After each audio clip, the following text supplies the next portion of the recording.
Hello, my dear students. Very good afternoon, all of you. I am Shashank and I welcome you all on Exampur SSC English Medium YouTube channel. So, students, very good afternoon, everyone, and welcome to the session. And students, you might be thinking ki just my class is always scheduled at 5. So, why I am today at 4 p.m.?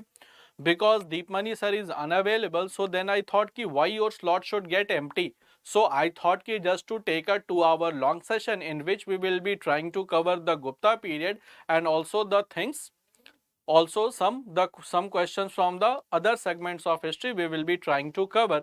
Because Deepmani sir is unavailable today, then I thought that your slot should not get blank, should not be left blank. So I should take the session and could stretch the session till 6 p.m. So that will be a 2 hour session. So good evening Shravani and welcome to the session. So welcome to the session all of you guys, and I will request everyone to kindly share the session so that maximum students should get benefit of it.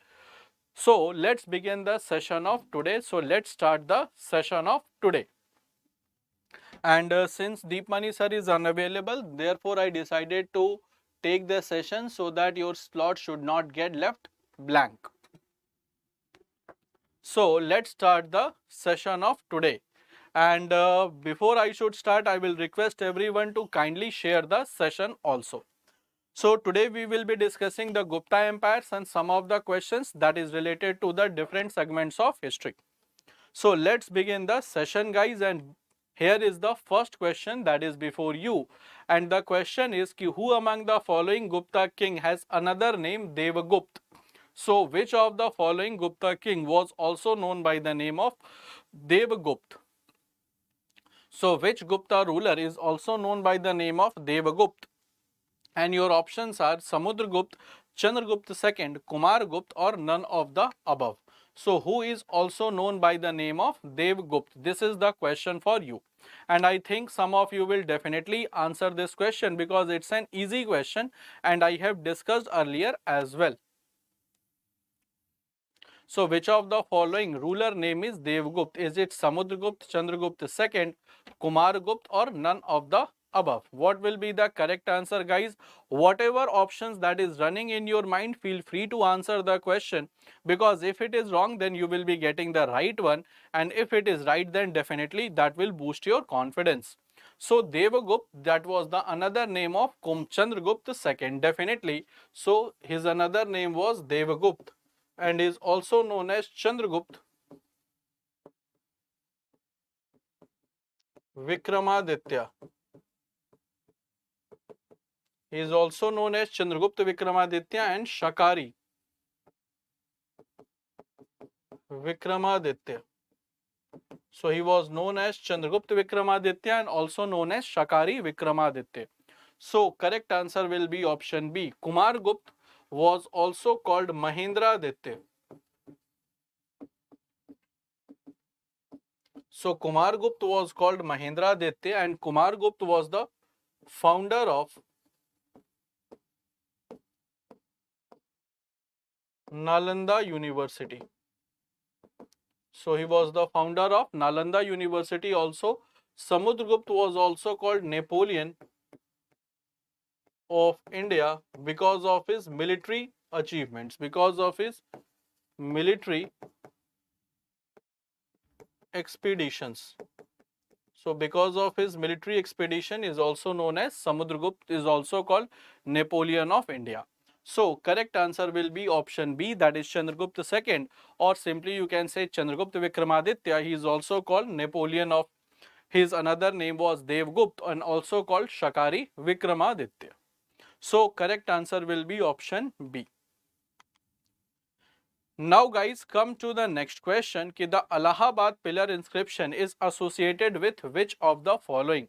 So Allahabad pillar inscription is associated with which of the following? Is it Mahapadmanand, Chandragupta Maurya, Ashoka or Samudragupta? So with whom Allahabad pillar inscription is associated? Allahabad pillar inscription is associated with whom, guys? Can you tell me the answer of this question?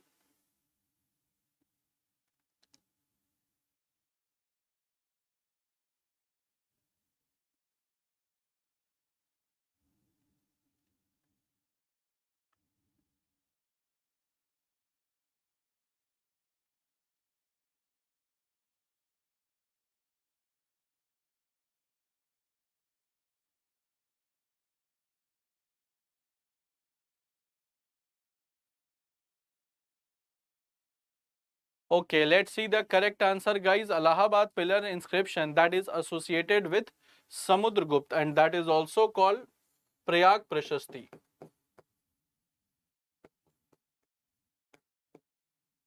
Prayag Prashasti that was written by Harishen. Written by Harishen. Now, guys, this Allahabad pillar inscription or Prayag Prashasti is famous for two things. So, Allahabad pillar inscription, it is famous for two things. First of all, guys, it is famous for the chronology of Gupta rulers. And another thing that this Allahabad pillar inscription is famous for the military achievements. Military achievements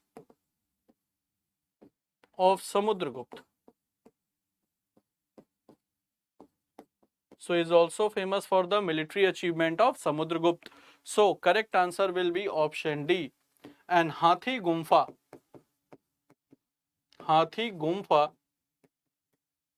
cave inscription that is found in Odisha.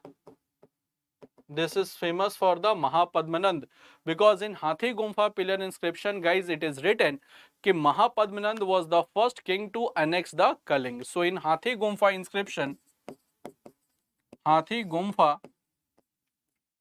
inscription, it is mentioned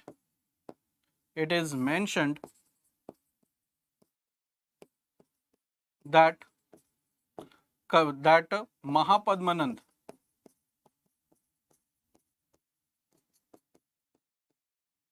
conquered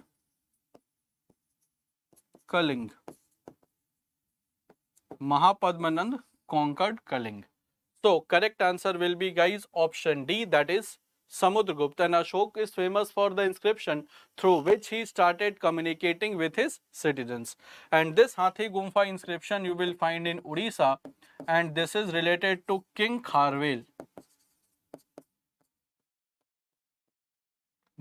This is related to King Kharvel, which is called, and the dynasty of King Kharvel was Mahamegvahan dynasty, and sometimes some of the scholars says that this Mahamegvahan dynasty is also called Chedi dynasty. So correct answer will be, guys, Samudragupta, and Allahabad pillar inscription is associated with him. That is the Prayag Prashasti. So the name is Prayag Prashasti. So correct answer will be, guys, option D. And Hathi Gumfa pillar inscription, Hathi Gumfa inscription is associated with Mahapadmanand, in which it is written that for the first time Kaling was annexed by Mahapadmanand, and that is written in Hathi Gumfa inscription. So correct answer will be option D. And now, guys, let's move to the next question.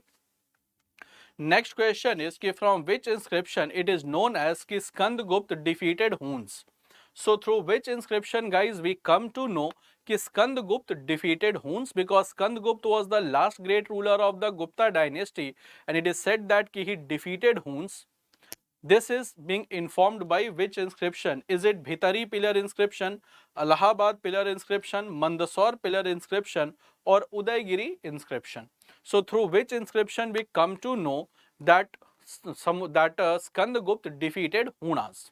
What will be your answer, guys? This is a bit typical question, I can well understand, but try to answer the question, because we all know that Skandagupta defeated Hunas, that is clear, and after getting defeated, Hunas went to Persia and there they did a genocide, and when Skandagupta died, they started attacking regularly on India, especially on the Gupta period. So that became the reason of decline of Gupta. So through which pillar inscription we come to know that Skandagupta defeated Hunas.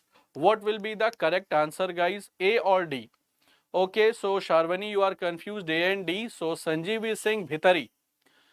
Okay, guys, the correct answer will be Bhitari pillar inscription. So Bhitari pillar inscription, it is found in Gazipur district of Uttar Pradesh. So it is found in Gazipur district of Uttar Pradesh, and Hunas do not came during the time of Kumargupta. Hunas came during the time of Skandagupta, and Huns were the barbaric tribe of Central Asia, and they used to attack rich and prosperous areas to plunder those areas. So their main objective was to plunder the areas, to plunder the wealth of the kingdom. So objective of Huns was to plunder the wealth of kingdoms, to plunder the wealth of the rich kingdoms. So with this intention they came to India also, but they were defeated by Skandagupta, and this thing is mentioned in Bhitari pillar inscription that is found in Gazipur district of Uttar Pradesh.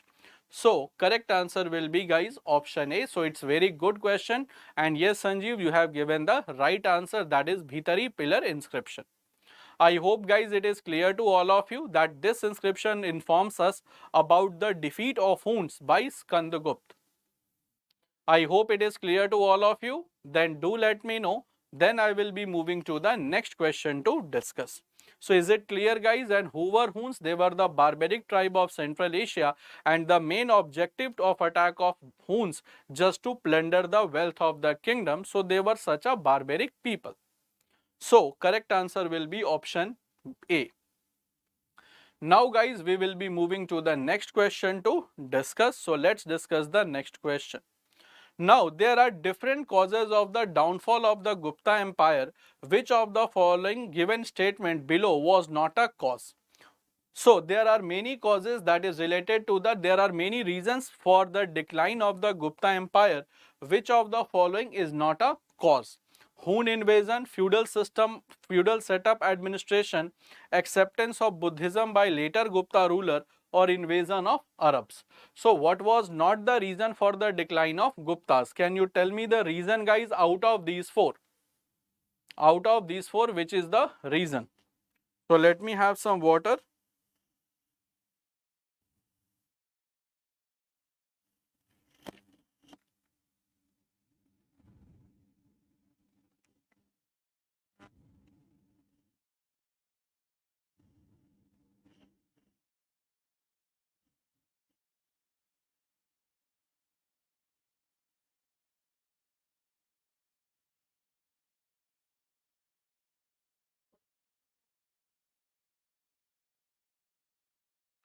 Okay, guys, so by the time let me have some water also, then I will be telling you the correct answer. Okay, but the students, they are on the right track. So they are on the right track. So if you are saying Arab invasion, so what will be the reason?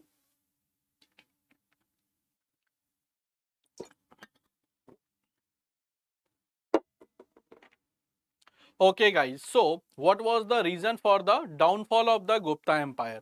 Guys, the correct reason will be the invasion of Arabs, because the time period of Guptas, time period of the Gupta ruler,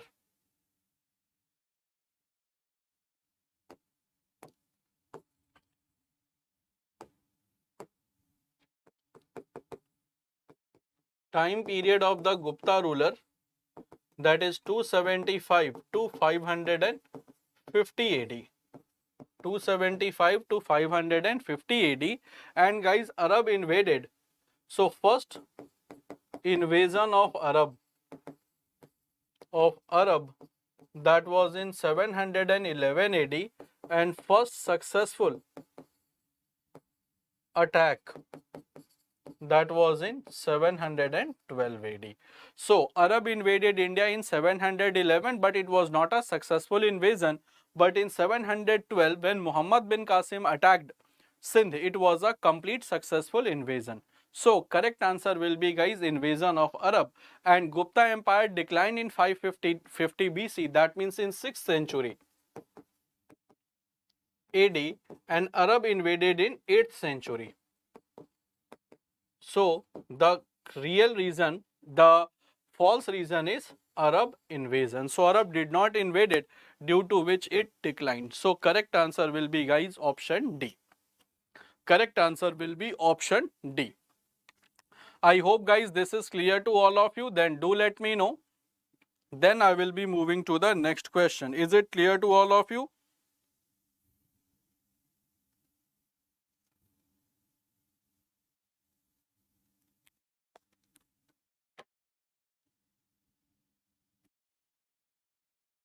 So correct answer will be, guys, invasion of Arabs.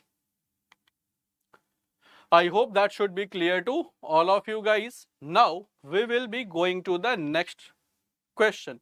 Ki who is known as Shaka conqueror? So out of these four rulers, who is known as Shaka conqueror?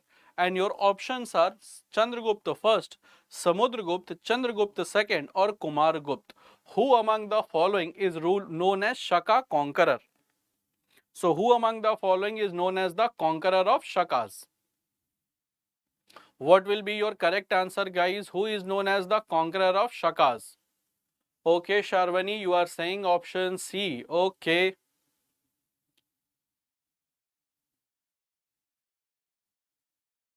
Okay, Sanjeev is also saying option C. Everyone is going with option C. Guys, Shaka conqueror, that is called Shakari. That means the conqueror of Shaka. And Shakari Vikramaditya title that was adopted by Chandragupta II. So this was adopted by Chandragupta II when he defeated Shaka king Rudra Simha III. So when Chandragupta II defeated the Shaka king Rudra Simha III, he adopted the title of Shakari Vikramaditya. Adopted the title of Shakari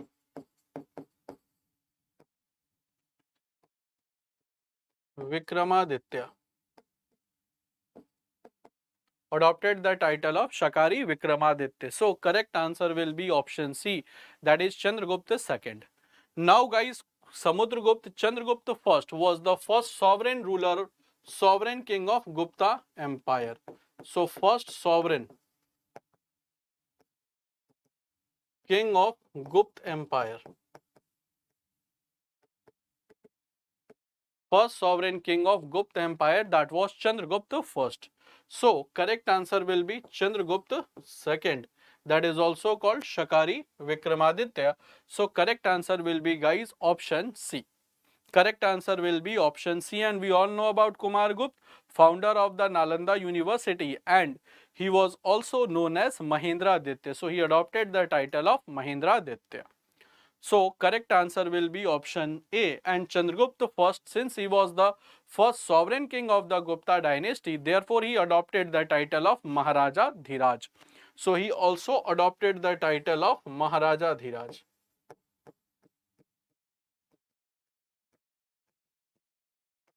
So he adopted the title of Maharaja Dhiraj. So correct answer will be, guys, option C. Correct answer will be option C. Now we will be moving to the next question. Next question is ki who among the following is not associated with medicine in ancient India? So out of these, who was not associated with medicine in ancient India? That means ki out of these, who was not a doctor? So out of this, who was not a doctor? Is it Dhanvantari, Bhaskaracharya, Charak or Shushrut? Who was not a doctor in fact, so I am not telling about physician, I have not used. So out of this, who was not the doctor? Okay, so Pravajal first gave the answer, then Sanjeev is also going with this. Sharvani is saying option C. Okay. Okay, guys. So Sharvani now has changed the answer. That is B. Guys, Dhanvantari, he was in the court of Chandragupta II. Charak was in the court of Kanishk. And Shushrit was a surgeon. Sushrut was a surgeon, so definitely you will find he was also a type of a doctor. Correct answer will be Bhaskaracharya. He was a mathematician plus astrologer. And he wrote the book. The famous book is Leelavati.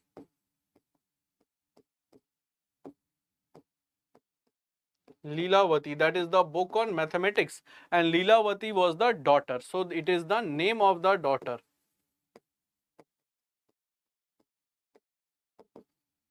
of Bhaskaracharya.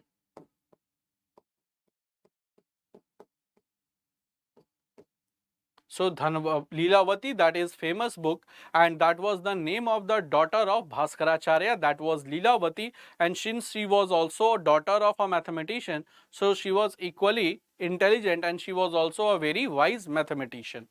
Therefore, correct answer will be Bhaskaracharya. Correct answer will be option B, that is Bhaskaracharya. So I hope guys this should be clear to all of you and you are giving very correct answer. That means ki the things that we are doing, that is in the right track, so you are doing the revision on the proper basis. Therefore regularly you are giving the correct answer. And Dhanvantari was in the court of Chandragupta II. Yes, he was the Navratna of Chandragupta II. Charak was in the court of Kanishk, and Shushrut was not associated with the any royal court, but he was a very wise surgeon. So first cataract surgery, that is the surgery of eye, and anatomy of body, that was being discussed by Shushrut. So he was the first surgeon of the ancient India. He was the surgeon, therefore surgeon is also a doctor person. Therefore, correct answer will be option B, that is mathematician was Bhaskaracharya. Now, the silver coin that was issued by Guptas, they were called what? So, it's a very easy question guys. Let's see how many of you can answer it. The silver coins that was issued by the Gupta rulers, they were called what? Tanka, Dinar, Rupyak, Jital. Very easy. If you are a wise enough, then definitely you can conclude the correct answer. So if you are just, you will use elimination method, definitely you will be getting the right answer.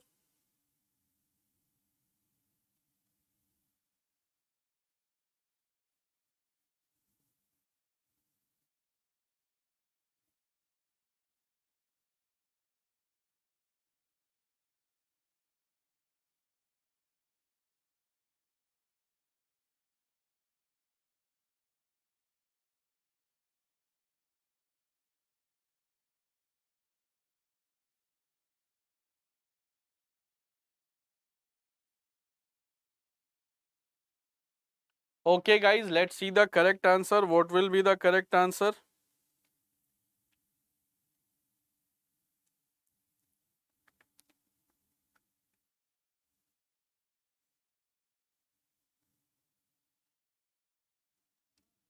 Okay guys, let's see what will be the correct answer guys. Silver coin that was issued by Gupta, definitely they were called Rupyak.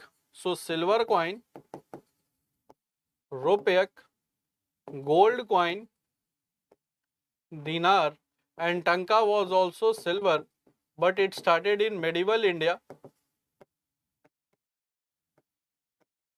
And Jital was of copper, and this all started in medieval India. Therefore, correct answer will be option C, that is Rupyak. That was a silver coin that was issued during the time of Gupta period. So, correct answer will be Rupyak. And silver coins they were called Rupyak, and gold coins they were called Dinar. silver coin rupyak, and gold coins they were called dinars. So I hope guys that should be clear to all of you ki what was the tanka in Jital, and 1 tanka was equal to 48 Jital. So that was the ratio between tanka and Jital. That was during the time of Iltutmish. 1 tanka was equal to 48 Jital. And rupya was introduced by Sher Shah Suri. So rupyak, that was the silver coin introduced during the time of Guptas. Rupya was introduced by Sher Shah Suri. 1 rupya was introduced by Sher Shah Suri. 1540 to 1545 AD. So, rupya coin that was introduced by Sher Shah Suri. Therefore, correct answer will be option C. Now guys, let's come to the next question. Ki who among the following was the first Gupta ruler to issue coins? So, which of the following Gupta ruler was the first ruler to issue coins? First Gupta ruler to issue coins, and your options are Chandragupta first, Ghatotkach, Samudragupta or Shrigupta. Which Gupta ruler issued coins for the first time? Which Gupta ruler issued the coins for the first time? Chandragupta first, Ghatotkach, Samudragupta or Shrigupta? Okay, let's see the correct answer. So Shravani wins again, going with option A. Okay, Pravajal is same. Then everyone is going with option A. So correct answer is also guys option A, because he was the first sovereign ruler to issue the coins, and he issued coins with his wife. So he issued coins with his wife Kumar Devi, and she was princess of Lichvi dynasty.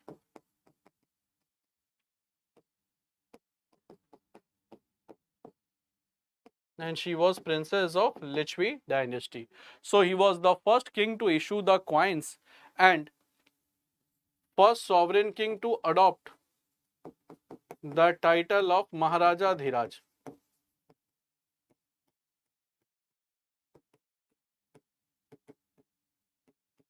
And Ghatotkach, he was the second ruler, second Gupta ruler, greatest ruler,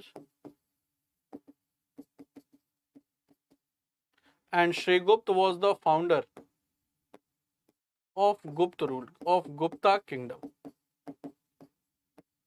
Although the first two kings, they were the feudals of Kushanas. Yes, and the first two king, that means the founder and the Ghatotkach, Shrigupta plus Ghatotkach, they were the founders. Sorry, they were the feudals of Kushanas. So they were the feudals of Kushanas. Shrigupta and Ghatotkach, they were the feudals of Kushanas.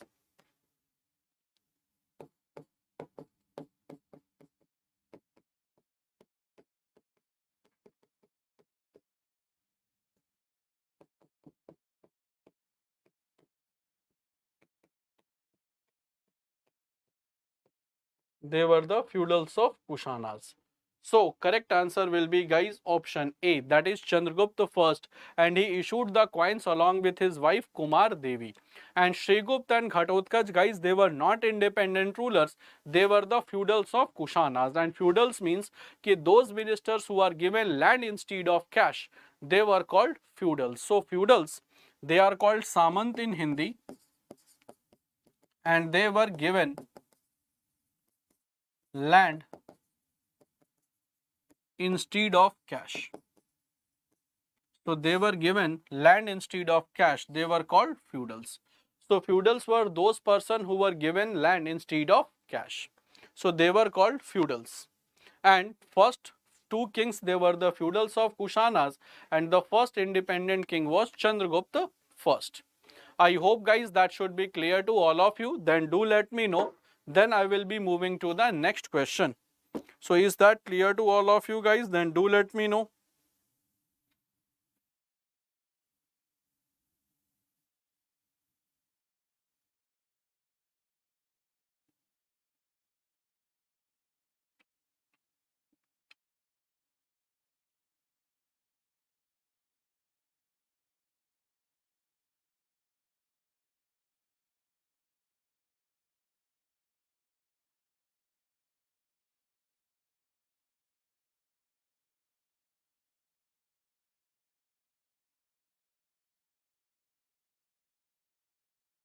Okay guys, so that is clear to all of you. Then let's move to the next question. So before I should move to the next question, my dear students, I will request every one of you to kindly download the Exampur official app from the Google Play Store. So we are available on Google Play Store. And what are the features of this app? First of all, you will be getting the job alerts so that you cannot miss any of the vacancies in which your age and qualification is there. Other than this, structured paid courses at affordable fee. Structured paid courses at affordable fee that you can easily purchase without any hassle. Then free PDFs including the PDF of current affairs. Free PDFs including the PDFs of the current affairs, and that is bilingual, so that you can download in English or in Hindi as per your convenience. Then unlimited quiz to practice, whether it is the sectional quiz, topic wise and full length. Then free previous year paper along with solution, so that you can well know about the how to plan your strategy. Then all India scholarship test to evaluate your performance. Evaluate your performance. So these are the features of this application. Therefore, I am saying so to download the Exampur application. So, and we are available on the Google Play Store, for which you do not have to pay any fee. Just you have to register yourself by following the simple steps of registration. Therefore, these are the features, and these are the features that we are offering it to you. Now, let's come to the next question.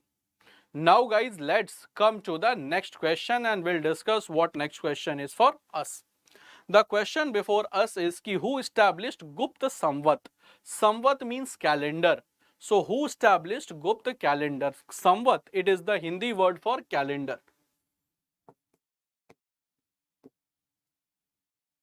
So who established Gupta Samvat or Gupta calendar?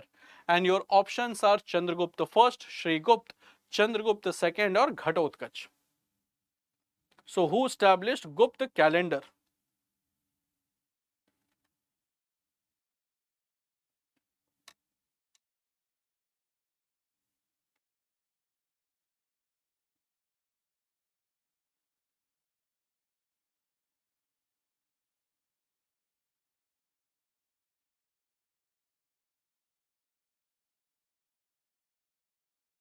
So who started guys Gupta calendar? Let's see the correct answer. So Pravajal is saying option D, Harish is saying option C. Okay guys, any other response from your side? Who established Gupta calendar?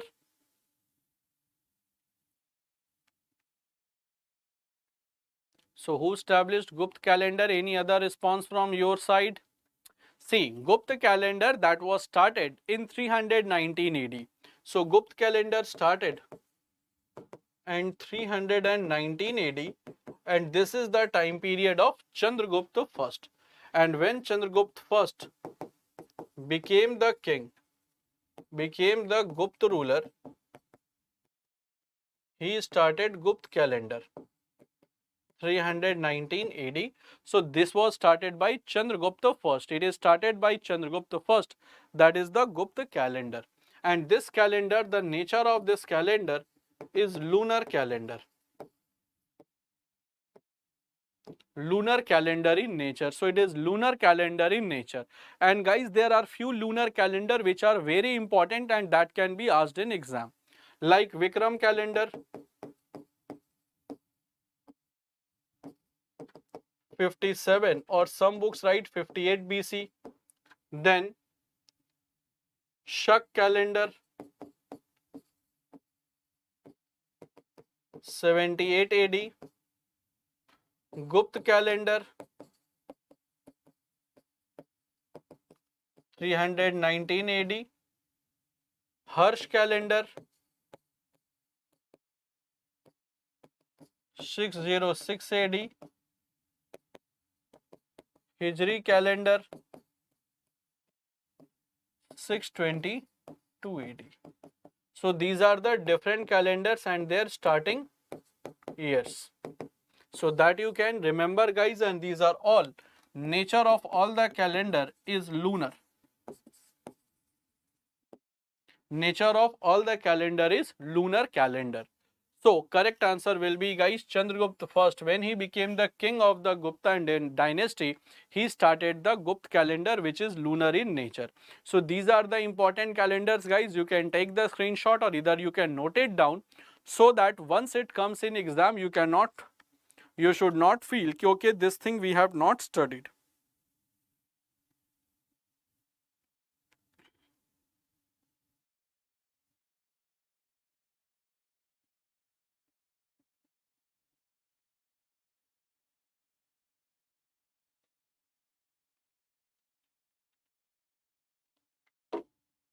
Now guys, my question to you, one question from my side, that when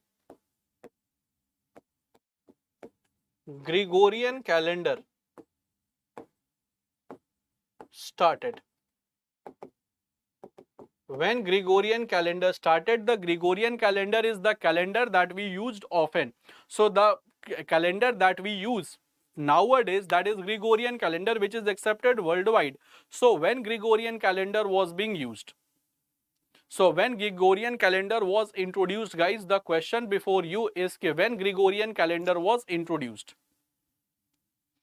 When Gregorian calendar was introduced or when Gregorian calendar started. So this is a question from my side. Let's see how many of you can remember, because once I took your old batch, there once I started the history and then I told you about the calendars, there I discussed about the Gregorian calendar also that we use often.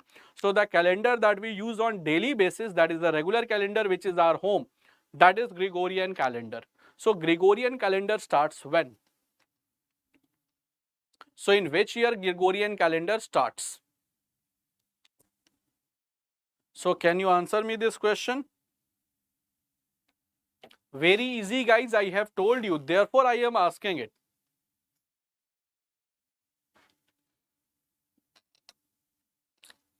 Guys, Gregorian calendar started in 1582. October 1582, that was by Pope Gregory 13th. That was introduced by Pope Gregory 13, and this is a solar calendar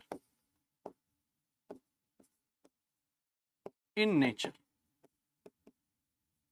This is a solar calendar in nature guys. So this is a solar calendar in nature, you can note it down. It started in 1582, to be very precise, October 1582. That was started by Pope Gregory 13, and this starts with it was introduced by Pope Gregory 13. So that is the Gregorian calendar.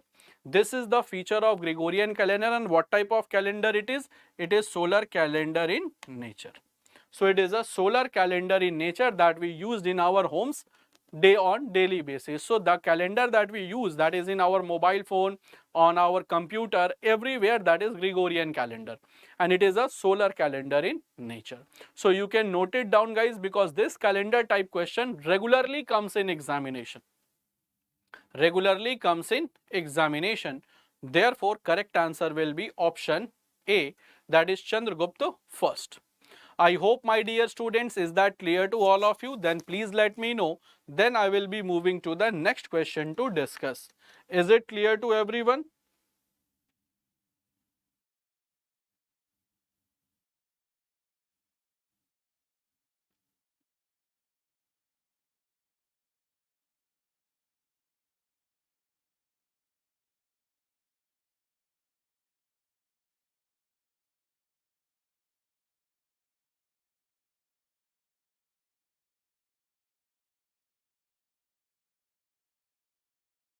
Okay guys, so this is clear. I think it should be clear to all of you. So I was on the one side of the screen so that you can take the screenshot or you can note it down.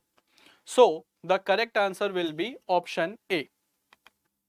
Let's come to the next question.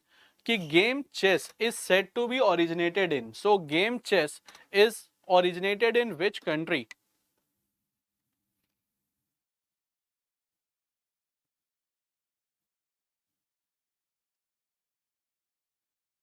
Game chess originated in which country?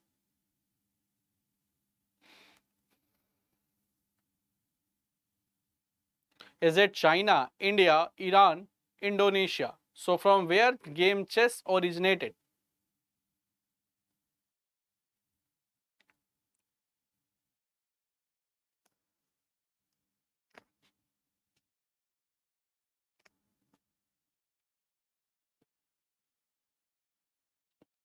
So game chess guys originated in which country? So what will be your answer?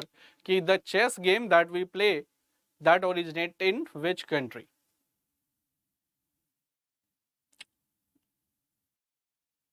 Guys, the chess game that originated in India. So that is originated in India and it is called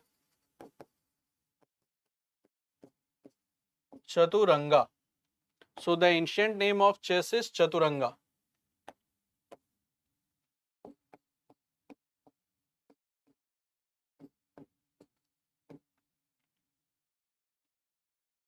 So that is called Chaturanga guys, that originated in India. So correct answer will be chess game that originated in India. So correct answer will be option D. It originated in India. Correct answer will be option D.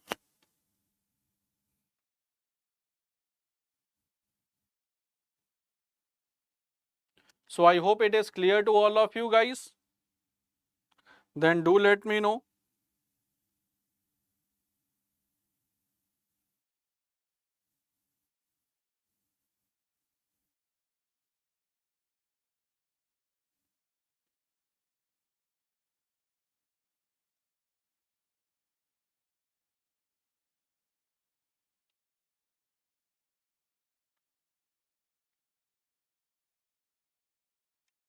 Now guys, what is the meaning of Chaturanga? So what is the meaning? Can you tell me ki what is the meaning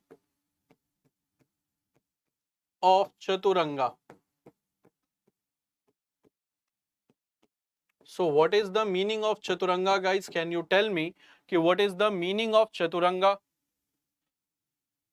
Chaturanga simply means four limbs. It means four limbs of defense. So actually it is four limbs, and four limbs of what? It is four limbs of defense. Now which are those limbs? One is infantry, second is elephantry, third is cavalry, and fourth is chariotry. So these are the four elements or four limbs of the defense forces. So it is the four limbs of the defense.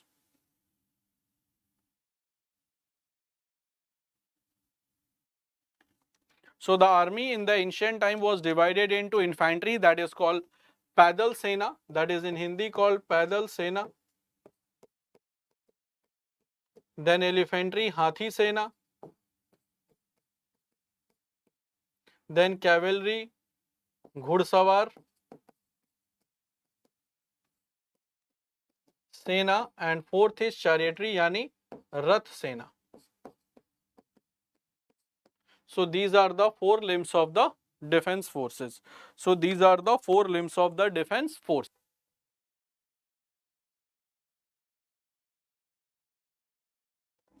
These are the four limbs of the defense forces. So these are the four limbs, that means the four parts of the defense. So it started in India and it was called Chaturanga, and so four limbs of the defense. Now we will be moving to the next question guys. Let's move to the next question to discuss. So these are the four limbs of the defense forces. Now let's come to the next question. Next question is कि the writer of Mahabhashya, Patanjali, was contemporary of. So there was a writer in ancient India whose name was Patanjali. He was contemporary of which king? So there was a writer whose name was Patanjali. He was contemporary of which king?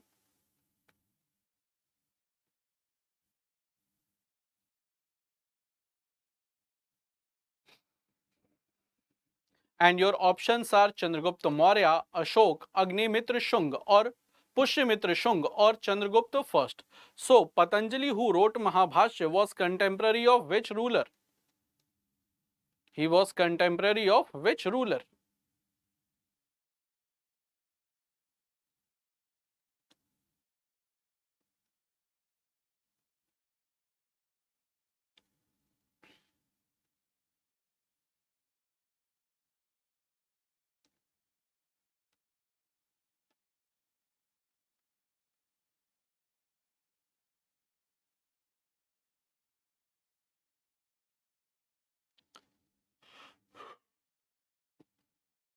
So he was contemporary of which ruler, guys? First of all, Patanjali.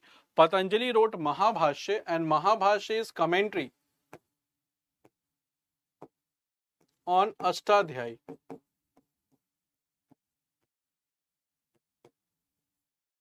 It is a commentary on Ashtadhyayi, and he was contemporary of Pushyamitra Shunga. Pushyamitra Shunga, guys, he was related to the Shunga dynasty, and Patanjali was the chief priest of two Ashwamedh Yajna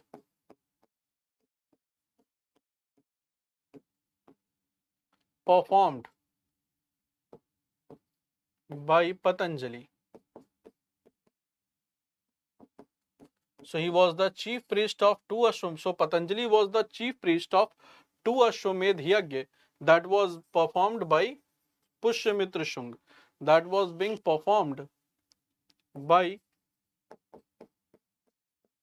Pushyamitra Shunga. So that was being performed by Pushyamitra Shunga. That was two Ashwamedh Yajna. Patanjali was the chief priest of him. And Chandragupta Maurya and Ashok, they belong to Mauryan dynasty. And Chandragupta first was from Gupta dynasty. Also adopted the title of Param Bhagwat. Therefore, correct answer will be what? It will be Pushyamitra Shunga. And Pushyamitra Shunga was the founder of Shunga dynasty, and it was a Brahmin dynasty. Brahmin dynasty which overpowered Mauryans. Which overpowered the Mauryan dynasty. Therefore, correct answer will be option C. Now, come to our next question. Next question is also a very good question to answer. It's a very good question to answer, guys. Next question we have. Okay, consider the following statement and select the correct answers from the codes given below. So you have to see the correct answer, you have to see the four statement, and you have to select the four correct answer. Now, Vikram, that is not Vikra, it is Vikram calendar. So it is Vikram.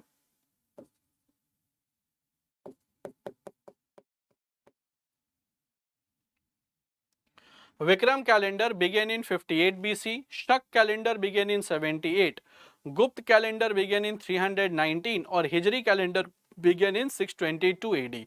Which of the following is correct, guys? Which of the following is correct?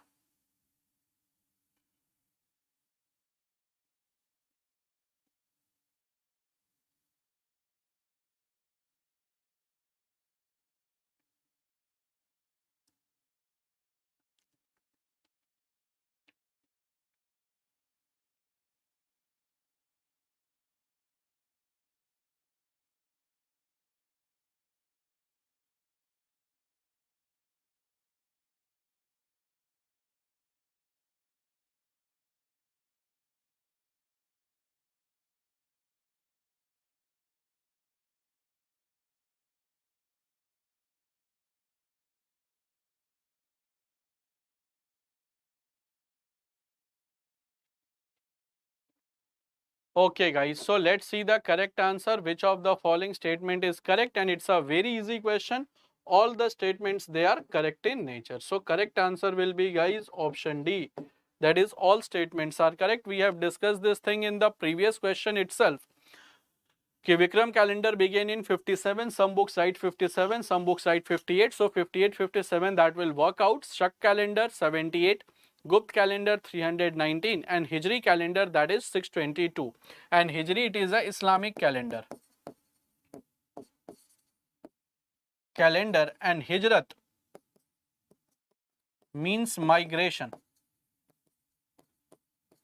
Hijrat means migration when Prophet Muhammad migrated from Makkah to Medina. When Prophet Muhammad migrated from Makkah to Medina. When Prophet Muhammad migrated from Makkah to Medina, this is called Hijrat and this is called migration.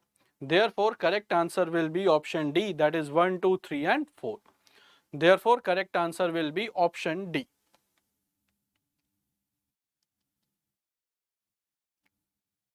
So, correct answer will be option D, that is 1, 2, 3 and 4. All the statements are correct. Now, come to the next question कि Chinese traveler Sung Yung came India during which time period?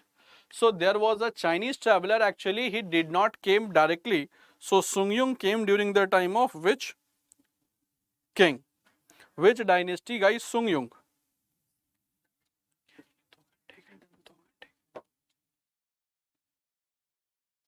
Sung Yung came during, in which time period Sung Yung came? Sung Yung. Actually, he came India to collect the Buddhist scriptures. That was the most common agenda for these Chinese to come India. Sung Yung. And actually he did not visited the court of any ruler. So it is not like that he visited the court of a particular ruler. He did not visited the court of any ruler. Although he came India to collect the Buddhist literature, that was a very common practice that earlier Chinese used to visit frequently to India for collecting the Buddhist scriptures and translating them in their own language Mandarin and taking them to China. So Sung Yung did not came in the time period of any particular in a court of any king. So Sung Yung guys, he was a Chinese and he came from 515 to 520 just to collect the Buddhist scriptures.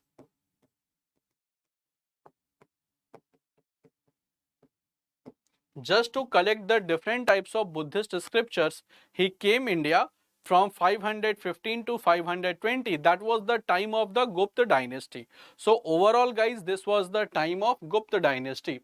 So at that point of time in India, Gupta dynasty, that they were ruling, because Gupta dynasty overall time period is 275 to 550 AD.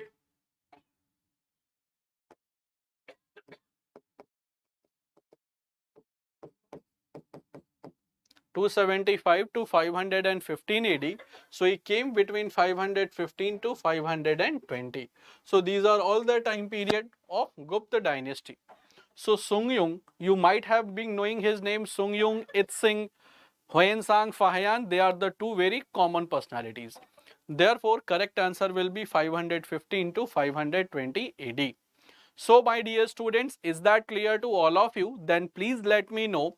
And those who are new to our channel, those who are watching and they are new to our channel, don't forget to subscribe Exampur SSC English Medium YouTube channel.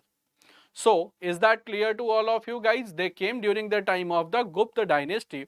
So sometimes remembering the time period of the dynasty also helps you to understand the things. Therefore, I always say to kindly remember the time period of the king or time period of the dynasty, because this type of question can be easily solved if you remember the time period, overall time period of the dynasty as well.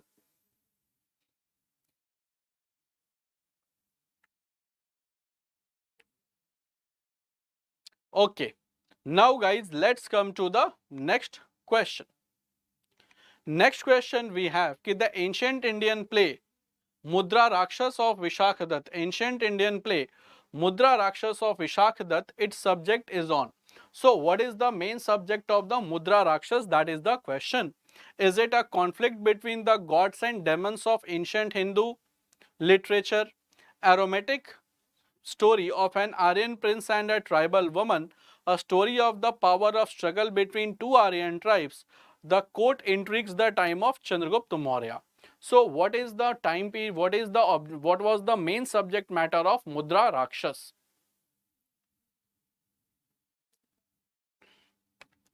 What is the main subject matter of Mudra Rakshas?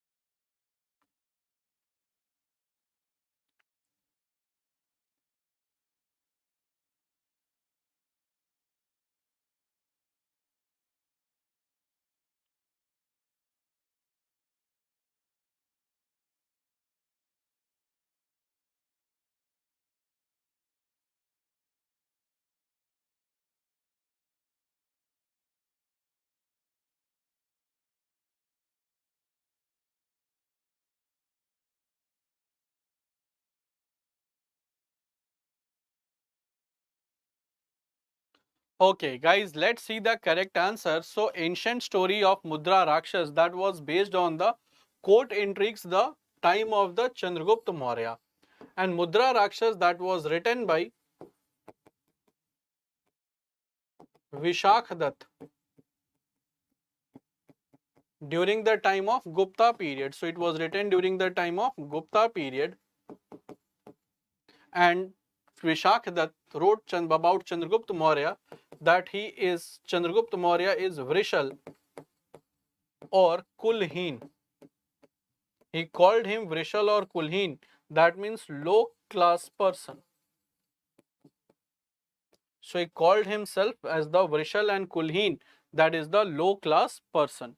Therefore, correct answer will be option D, that is the court intrigues the time of Chandragupta Maurya. So correct answer will be, guys, option D. So this was about the Vishakhadat, but it was not written during the time of Mauryans, it was written during the time of Gupta period, and in which Vishakhadat wrote that Chandragupta Maurya is a very low class person. That means he was a tribal guy. Therefore, it is really he was a just tribal guy, and his mother name was Mura, father name was Sarvarth Siddhi Maurya, and some of the books write the name of the father as Nanda. So correct answer will be option D. Now come to the next question. That's a very easy question to answer. Good evening, Harika. The question before us is, in ancient India, which dynasty's rule is considered as the golden age? So according to our Indian history, which dynasty's rule is considered to be the golden age of the Indian history? That is of the ancient India, not the whole history. But according to me, there is no golden age, there is no dark age. Every age has their own achievements and their own limitations. Every age they have their own achievements and their own limitations.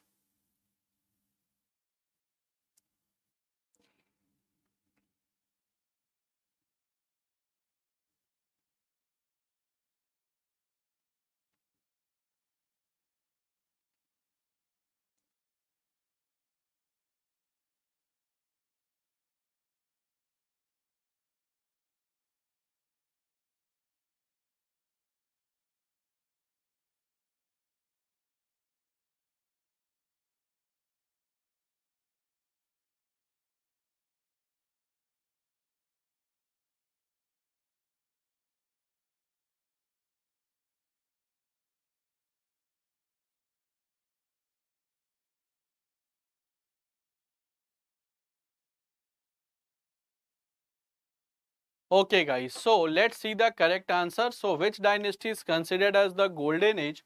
That was the time period of Guptas, because there were achievements in field of arts, literature, then architecture, followed by science, followed by medicines, but the the problems was complexity of religious rituals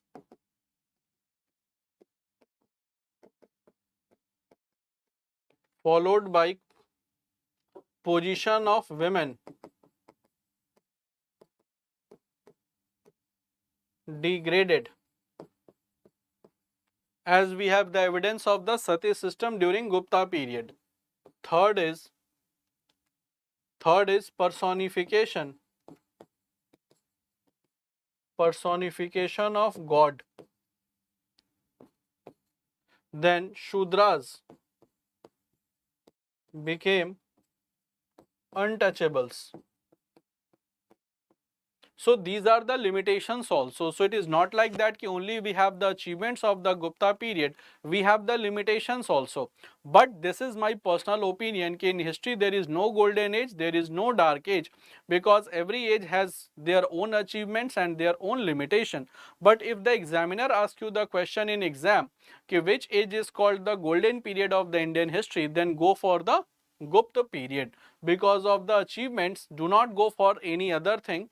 So if it is being asked in exam which is considered as the golden period of Gupta dynasty, then your answer will be the Gupta period. It is called the golden period of the Gupta dynasty. Do not write that there is no golden period, there is no dark period. It is my personal opinion, because on the one hand we have achievements, on the other hand we have limitations also.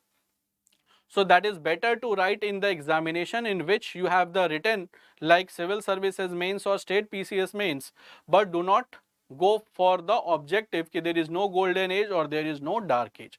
So that you can write in the, that you can understand, but do not go if the question comes in exam. Therefore, correct answer will be, guys, option C, that is the Gupta period. Now Shunga dynasty that happened, that ruled Magad after the Mauryan dynasty. Now guys, come to the next question.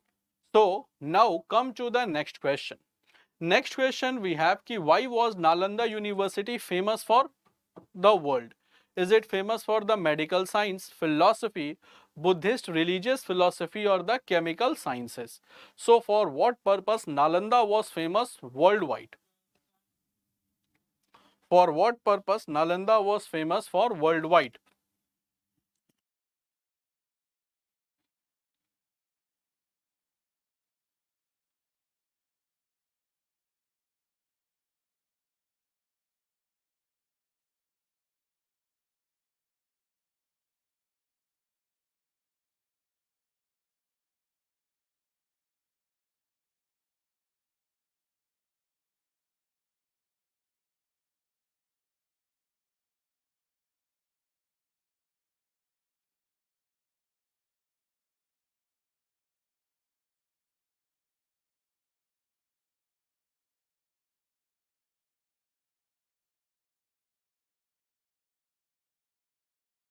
So why was Nalanda University famous for? So Nalanda University, guys, famous for one thing, that was the Buddhist religious philosophy.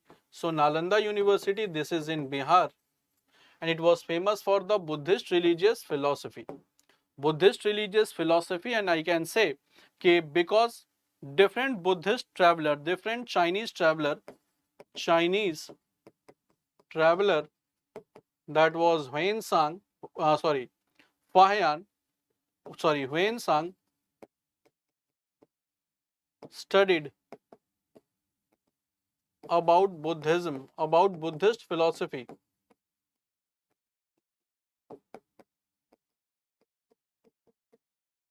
in Nalanda University. So he studied about Buddhist philosophy in Nalanda University.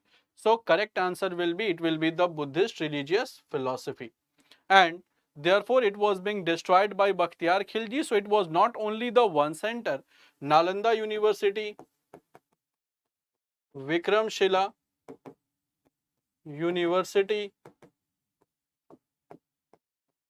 Udantapuri University, these are all the center of Buddhist learning. So they were also center of Buddhist learning. They were also the center of Buddhist learning. So, correct answer will be, guys, option C, that is all about the Buddhist religious philosophy. So, these are also the centers of Buddhist learning. Therefore, Chinese, they used to come to Patliputra especially to read about the Buddhist philosophy, because Patliputra, or simply you can say Gaya or Bihar, it is called the cradle of Buddhism. So, Bihar is called cradle of Buddhism because the Buddhism originated from Bihar once Siddhartha got enlightenment at the age of 35 years. Therefore, correct answer will be option C, that is Buddhist religious philosophy. So I hope, guys, that should be clear to all of you. Then do let me know. Then I will be moving to the next question to discuss. So is that clear to everyone? Then please tell me. Then I will be discussing the next question with you.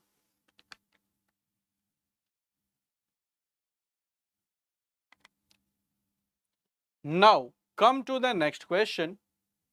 Next question, guys, we have ki Anekantwad, it is the philosophy of which religion? So Anekantwad is the philosophy of which religion?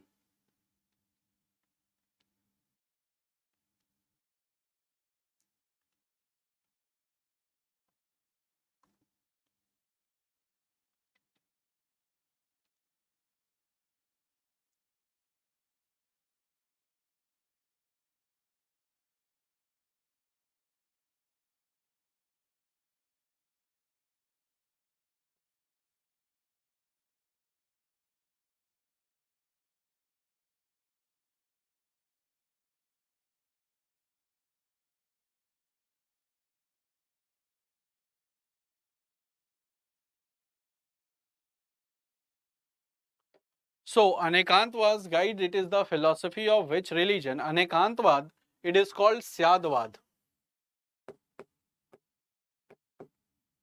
Syadvad, and it is also called Sapt Bhangi Siddhant. It is also called Sapt Bhangi Siddhant. It means that the truth is not absolute, but it is relative. Truth is not absolute, but it is relative, and it is associated with Jainism. It is associated with Jainism. Ki whatever the true is for you, it may not be true for me. So it simply says ki whatever is true for you, it may not be true for me. So whatever is true for you, it may not be true for me. So that is called Syadvad or Saptabhangi Siddhant. So correct answer will be option B, that is Jainism. Correct answer will be option B, that is Jainism.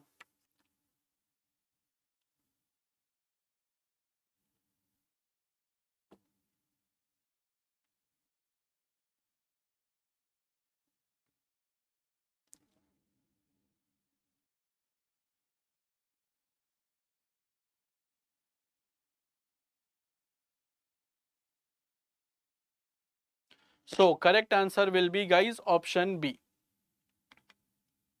Now come to the next question. Ki Mahamastakabhishekam is a great religious event that associated with which of the following? So there is an event called Mahamastakabhishek. This is an event of which religion?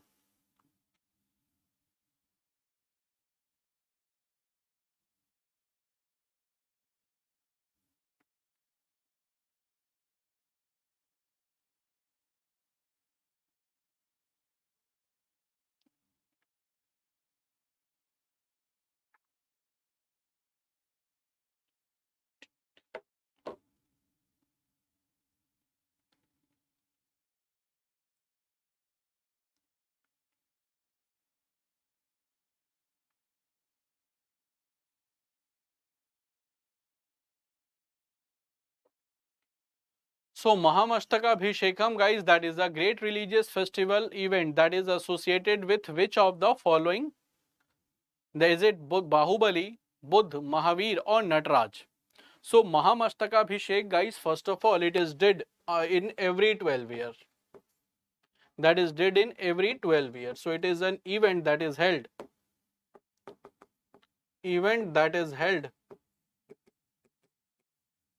after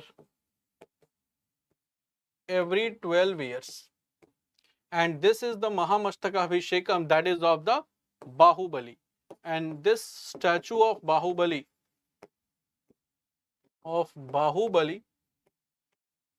it is around 57 meter, 57 feet. It is 57 feet, that is around 17 meters in height. This is around 17 meters in height, guys, around 17 meter it is height, and it is in monolithic statue. Monolithic statue. That means it is being engraved from one stone. It is engraved from the one stone. So correct answer will be, guys, option A, that is Bahubali, and Nataraj, that is an example of Chola art. It is an example of Chola art. And generally Nataraj has four arms, in fact, four arms, and that is the example of Chola art. And Bahubali, that is also called the statue of Gomateshwar.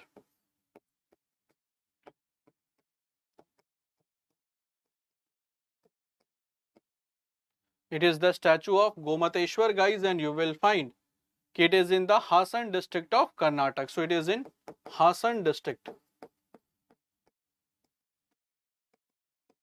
of Karnataka.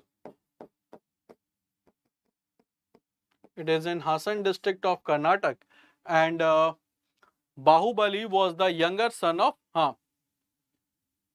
It sing around 7th century. It sing came around 7th century. And what was about Gomateshwar that I was telling you?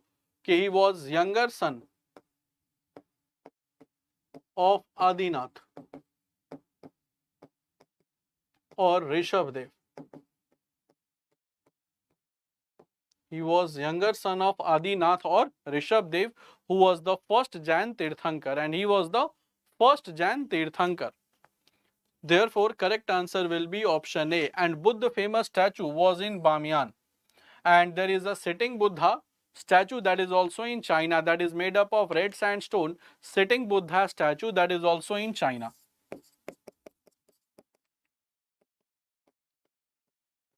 Buddha statue that is in China. Sitting Buddha statue that is also in China. So correct answer will be, guys, option A, that is Bahubali. Now, so correct answer will be, guys, option A. Correct answer will be option A, that is Bahubali, also called Gomateshwar. Now, let's come to the next question, guys. Which of the following kingdoms they were associated with the life of Buddha? So, which of these kingdoms they were associated with the life of Buddha? And your options are Avanti, Gandhar, Koshal or Magad. Avanti, Gandhar, Koshal and Magad. So, let me have some water. Then we will be discussing this question properly.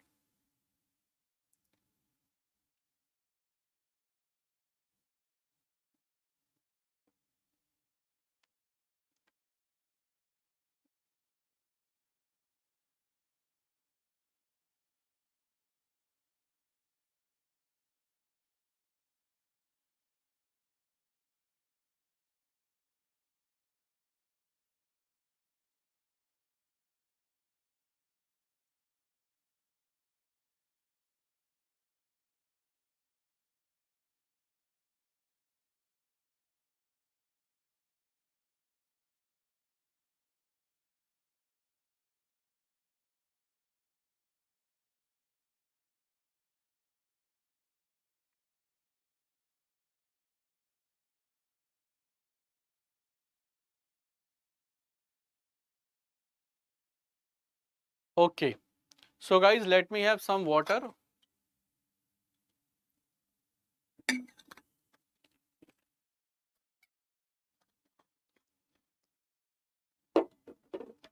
Okay, let's see the correct answer, guys. The correct answer, Sharwani is saying option C. That is 3 and 4. Guys, see. If I talk about the places Avanti, that is in Madhya Pradesh. Koshal, Koshal it is in Uttar Pradesh. Gandhar, that is Pakistan plus Afghanistan. And Magad, that is in Bihar. So the friend of the friend of Gautam Buddha was Bimbisar. He was the king of Magad. So Magad will be can be the option. Then Koshal.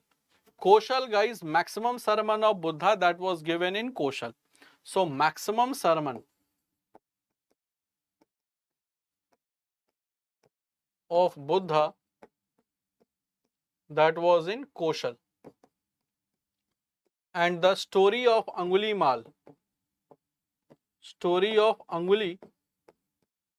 Mal robber is associated with Koshal Mahajanpad. So story of Anguli Mal robber that is associated with Koshal Mahajanpad. So correct answer will be option C, that is 3 and 4. Because Gandhar, it is out of the option, so this is eliminated, this is eliminated.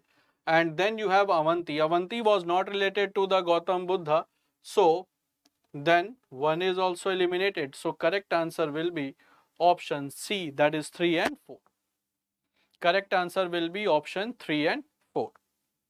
Now guys, we will be moving to the next question to discuss. Next question we have ki which of the following movement was not related with the Gandhiji? So Gandhiji, which of the following movement was not related with the Gandhiji? And your options are Swadeshi movement, Khilafat movement, individual satyagrah or Quit India movement.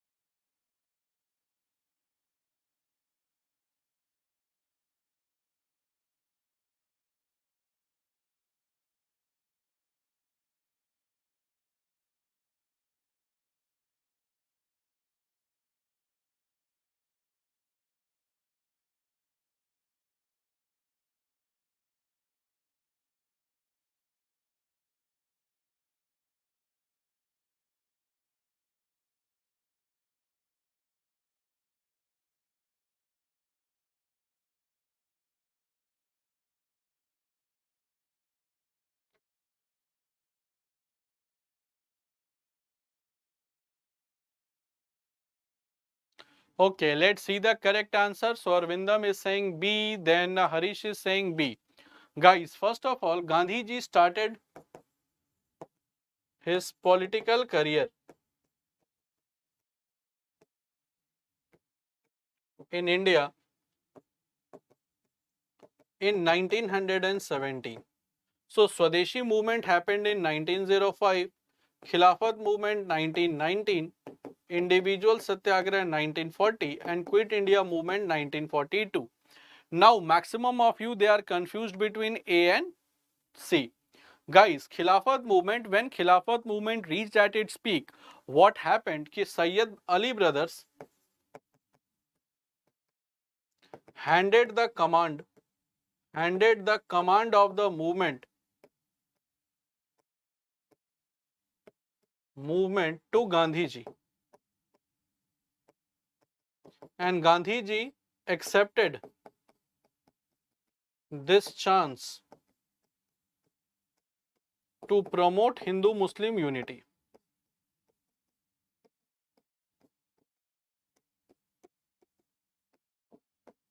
So when once the Khilafat movement started reaching at its peak, what you will find ki the Sayyid Ali brothers, that means Muhammad Ali and Shaukat Ali, what they did, they handed the command of the movement to Gandhiji. Now, why Gandhiji will accept a movement that is related to the Islam or it is a complete Islamic movement? because Gandhi ji wanted to utilize this opportunity to promote the Hindu-Muslim unity, so that whatever is the difference between Hindus and Muslims related to their way of working, that should be sorted out, and both the big communities should participate in the freedom struggle of India. So correct answer will be, guys, Swadeshi movement. Swadeshi movement, at that point of time, Gandhi ji has just came in India, and Gandhi ji became actively participate. So he started participating actively from Champaran movement, that is from 1917. Therefore, correct answer will be what? It will be option A. So in Swadeshi and boycott movement, that was against the partition of Bengal, against partition of Bengal, that was started in August 1905. That started in August 1905. So at that point of time, Gandhiji was not active in the politics of India.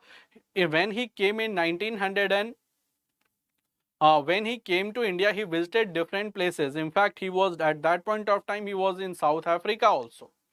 Therefore, correct answer will be option A, that is Swadeshi movement. In this, Gandhiji was not the part.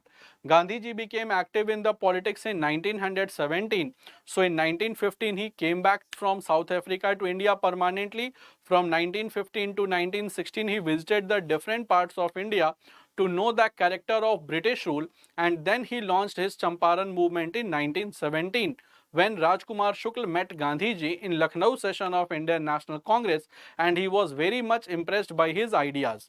Now he thought it is the best time to call Gandhiji, and in April 1917, in fact on 15th April 1917, Gandhiji reached Champaran, and there he started the Champaran movement. Therefore, correct answer will be option A, that is Swadeshi movement. So I hope, my dear students, is that clear to all of you? Then please let me know. Then we will be moving to the next question to discuss.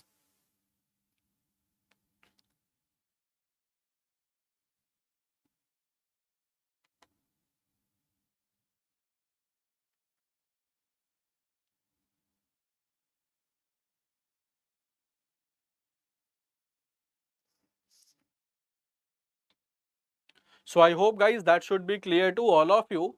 Now I will be moving to the next question. Next question before us is, as per the Mahatma Gandhi, what is the meaning of politics? Religious politics, activity of a public welfare, truthless politics, none of the above. So what was the use of politics for Gandhiji? So what was the use of politics for Gandhiji? That is a very simple question, and through which you can directly see the option and can answer. That is the activity of public welfare. So Gandhiji regarded politics ki the politics should be the objective of public welfare, so that more and more public welfare can be did through the politics. Now the politics has become an activity of personal welfare. So it is the activity of public welfare where the masses can be affected by your decision. So public welfare means it is a positive politics where one right decision can affect the masses. When one correct decision can affect the life of mass. When one decision can affect the life of mass. When one decision can affect the life of masses. So that was the objective of the Gandhiji. So Gandhinian philosophy, it is also a DPSP. So you will find, guys, in DPSP, the Gandhinian thoughts and belief are placed. Gandhinian thoughts and belief are placed. So Gandhinian thoughts and belief, they are placed in DPSP. Therefore, correct answer will be, guys, option B, that is an activity of public welfare. So correct answer will be option B.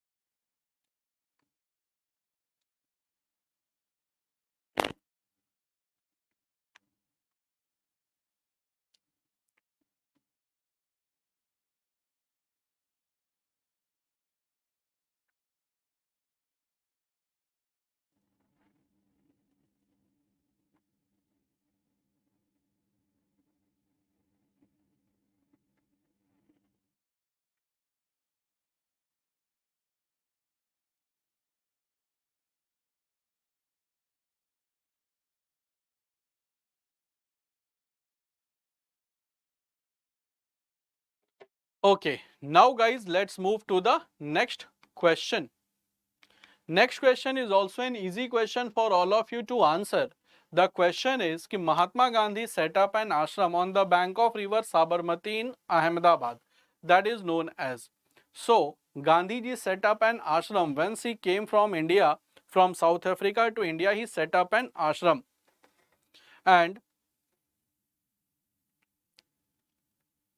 this ashram was known by which name? So this ashram was known by which name? So Gandhiji set up an ashram. So that was known by the name of Sabarmati Ashram, and it was the center of Gandhinian movement. And he established the ashram in 1916.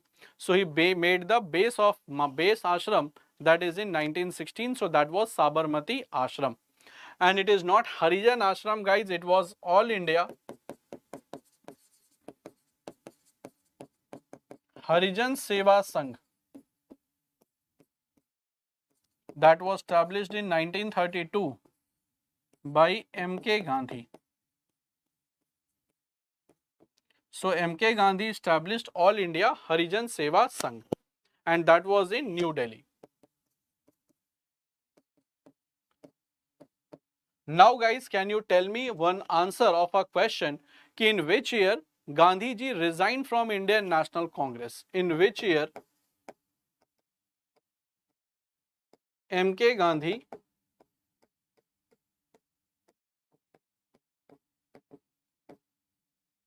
resigned from INC? In which year M.K. Gandhi he resigned from INC? So in which year Mohandas Karamchand Gandhi resigned from INC? No, it does not originate from the Veri Nag. Sabarmati originates from the Dhebar Lake.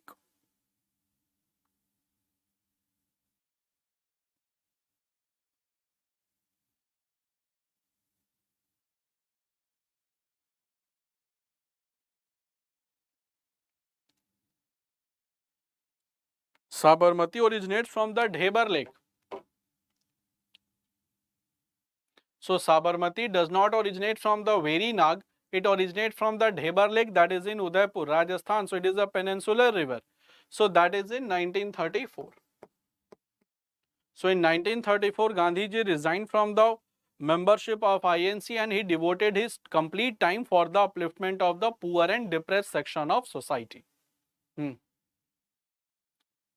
So correct answer will be, guys, option A, that is Sabarmati Ashram. Now come to the next question कि the Anarchical and Revolutionary Crimes Act, that is popularly known by which name? Stenographer का admit card देखो exam date से कम 15 दिन पहले आ जाएगा, तो एक सप्ताह पहले होपफुली आने की उम्मीद है विवेक.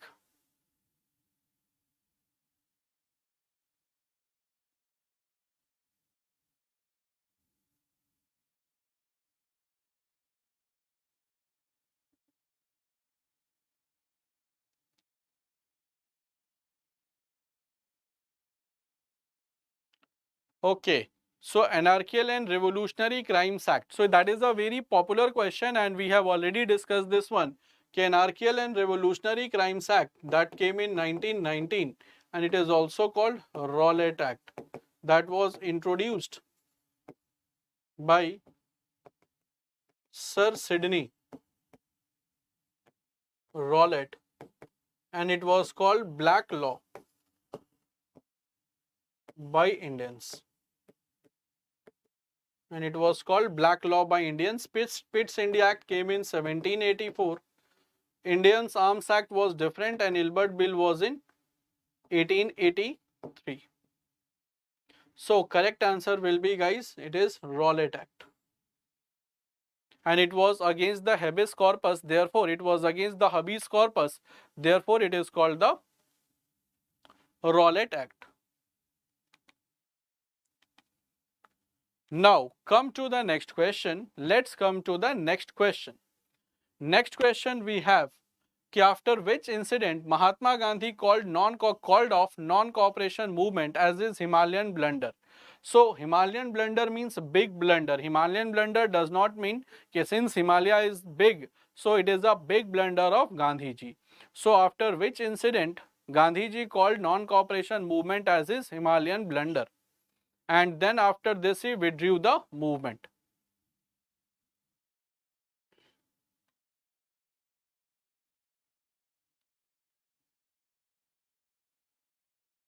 So Himalayan blunder, guys, that was in year. Himalayan means big blunder, and that was Chauri Chaura incident. That was Chauri Chaura incident on 4th February 1922, where mob set fire in police station, where 20 to 23 policemen were burnt alive, and Gandhiji call off the movement on 12th February 1922. So when Gandhiji call off the movement on 12th February 1922, so correct answer will be, guys, option B, A, that is Chauri Chaura. And Kheda Satyagraha, that was in 1918, Champaran 1917, and Ahmedabad 1918. And Ahmedabad first, that was a mill movement, first time hunger strike, first time hunger strike of MK Gandhi in India. First time hunger strike of MK Gandhi in India. So correct answer will be Chauri Chaura incident. And this Chauri Chaura, it is name of a place in Gorakhpur. Now come to the next question, guys. On whose suggestion Indians were kept out of the Simon Commission? So on whose suggestion, guys, Indians, they were kept away from Simon Commission?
Question.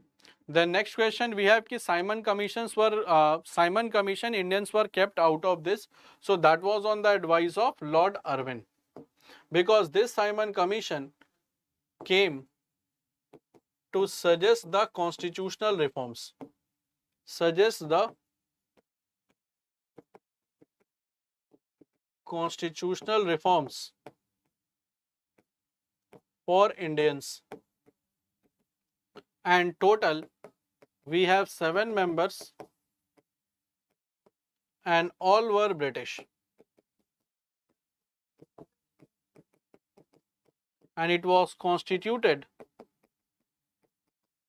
in 1927, came India in 1928. Came India in 1928 and chairman was Sir John Simon. So chairman was Sir John Simon. So that was on advice of Lord Reading. That was 1926 to 1931. And Lord Reading 1921 to 1926 is the time period. Chelmsford 1916 to 1921. So correct answer will be, guys, option D, that is Lord Reading. So that was Lord Reading, guys. Correct answer will be option D. So I hope it is clear to all of you. Is it clear to all of you?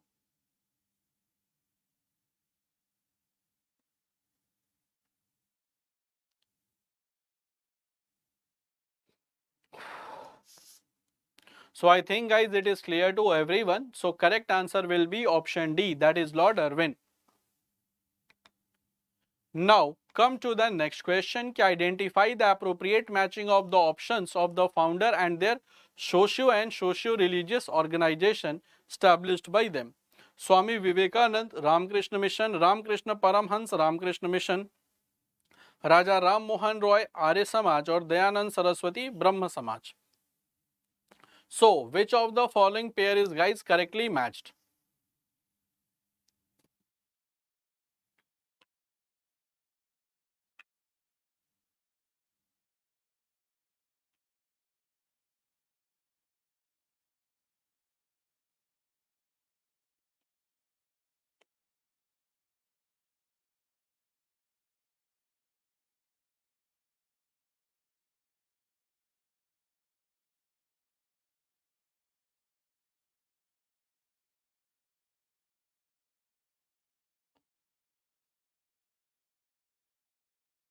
Okay, let's see the correct answer, guys. The correct answer is option A, that is Swami Vivekanand.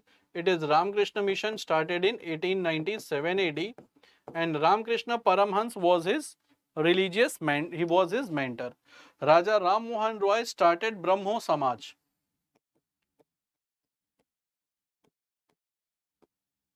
Somewhere it is written 1828 and somewhere it is written 1830. Because in 1828 it was started and it got registered as a society in 1830. Now Dayanand Saraswati established Arya Samaj in 1875. Therefore, correct answer will be option A, that is Vivekanand. He established Ramakrishna Mission, that was the headquarter. It is in Belur. Belur, it is in Calcutta, and Ramakrishna Mission was a organization that always believed that service of mankind is service of God. Therefore, the branches of Ramakrishna Mission, it is in Pakistan as well. So they always believe, RK Mission, they always believe that service of mankind is service of God. RK Mission always believe that service of mankind is service of God.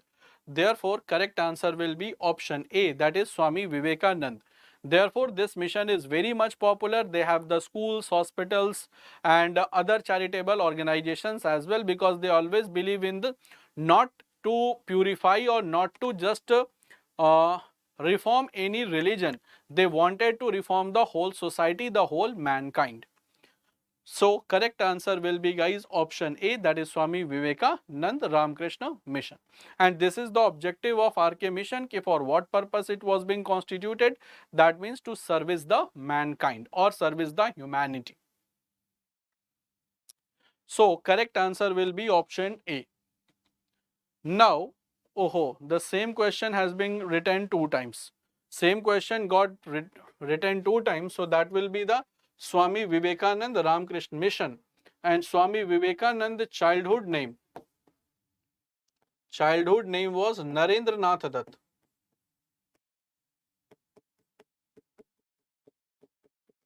And the name Vivekanand was given by Maharaj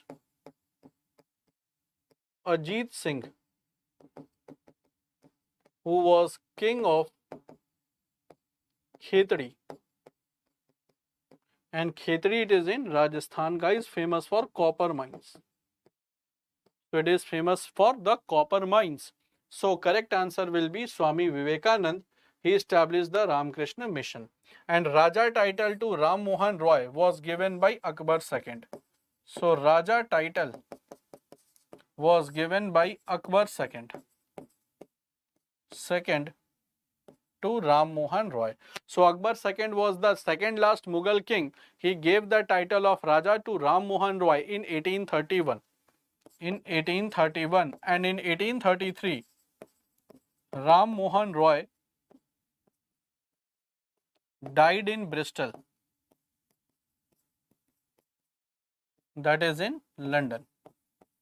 So in 1833, Ram Mohan Roy died in Bristol, and Bristol, it is a place in London.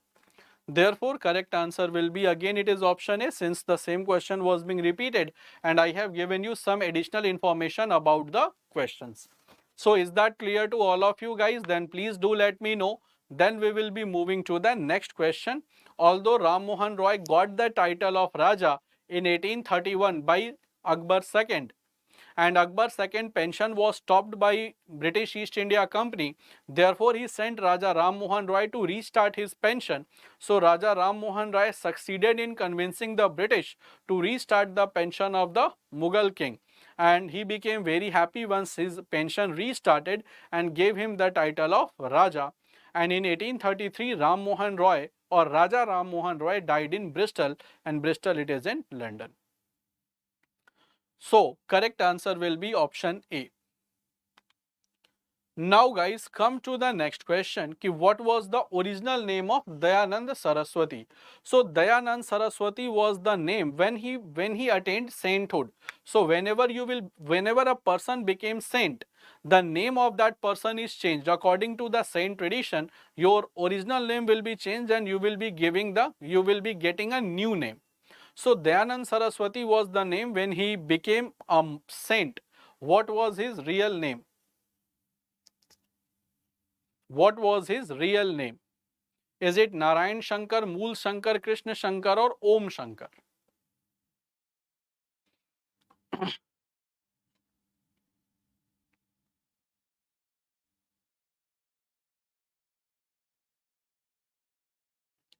So what was the original name of Dayanand Saraswati? Guys, original name of Dayanand Saraswati was Mool Shankar, and he was resident of Gujarat.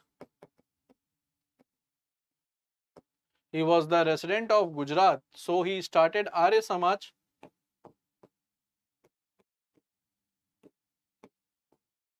in 1875-80. So he was the founder of Arya Samaj, and it is a Hindu revivalist movement. It was a Hindu revivalist movement which believed that Vedic tradition is the best tradition, and the belief was that Vedic tradition is the best tradition. Vedic tradition is the best tradition.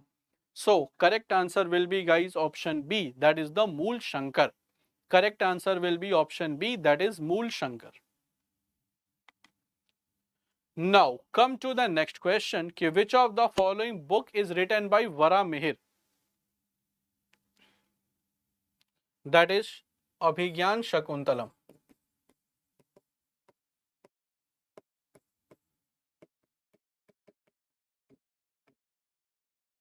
So, which of the following book is written by Vara Mihir? Vara Mihir was in the Navratna of Chandragupta Vikramaditya. So, which of the following book was written by him?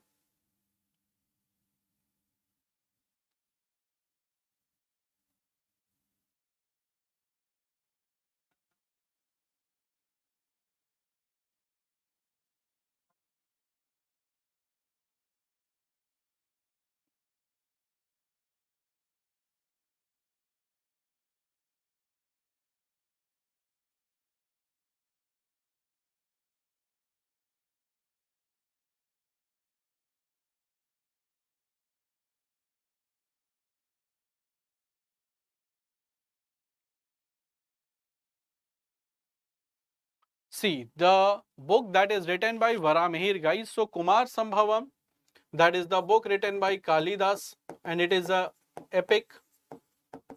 Abhigyan Shakuntalam, that is a drama that is written by Kalidas. Ritu Samhar is a poem that is written by Kalidas. And Brihat Samhita, that is the book written by Varamihir. It is an astrological book. It is an astrological book. So correct answer will be option C or option third, that is the Brihat Samhita. So that is the Brihat Samhita, guys. This is an astrological book written by Varamihir. And he was, all these are in the Navratnas of Chandragupta Vikramaditya. Oh, so 2 times the same question is repeated. So correct answer will be Brihat Samhita and Brihad Jatak plus Laghu Jatak. That is the book written by Varamihir. Brihad Jatak and Laghu Jatak, this is the book written by Varamihir. So correct answer will be again option 3, and it is a repeated question. So sorry for this, it was repeated more than once. So which of the following act provide to made establishment of Supreme Court in Calcutta, guys? So Supreme Court in Calcutta was established on recommendation of which act? Is it Charter Act of 1813, Charter Act 1833, Pitt's India Act 1784 or Regulating Act 1773? So through which of the following act Supreme Court was established?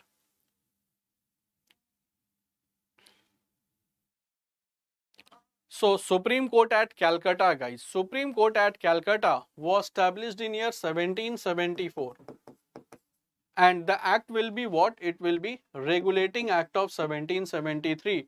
This is the time of Warren Hastings.